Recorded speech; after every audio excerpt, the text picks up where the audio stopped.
Shahlo Salayeva barcha haqiqatlarni oshkor qildi. Assalomu alaykum, hurmatli tomoshabin, kanalimizga xush kelibsiz. Bugungi videorolikimiz boshqalardan tubdan farq qiladi. Iltimos videoni oxirigacha ko'ring. Xonanda Shahlo Salayeva o'zining Instagram sahifasida shunday so'zlarni yozib qoldirgan. Yozish asnosida qo'lni ko'rmagan kishi qalamning harakati qalamdan deb o'ylaydi. Allohni bilmagan kishi barcha ishni insondan deb o'ylaydi.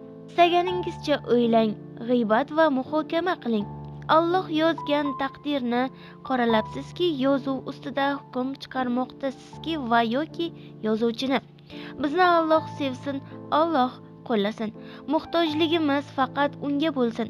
Bugun meni kim nimada qoralab sha'nimni, g'ururimni o'yin qilayotgan bo'lsa, mendan 10 barobar ziyodasini tiladim.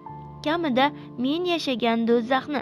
Hali kun keladi, barchasi oshkor bo'ladi.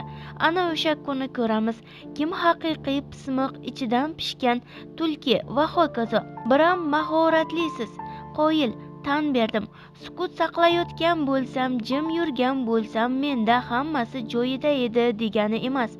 Men ko'rgan zulm va zo'ravonliklarni, kaltagu do'q-po'pisalarni, nimalarga chidab nimalarni yashayotganimni faqat Alloh biladi. Va bu men uchun yetarli. Vaholanki menga aktiv yoki publika muhim bo'lganida bitta video yetarli edi. Aktrisalik qilib maska kiyishga, kimnidir qoralash, o'zimni oqlab jabrdiydalik qilishga ehtiyojim yo'q. Alhamdulillah, o'sha payt ham jim edim. Bugun menga, ertaga boshqasiga qarsak cholayotgan ayrim kaltafahm insonlarga sevdirishga muhtojligim yo'q.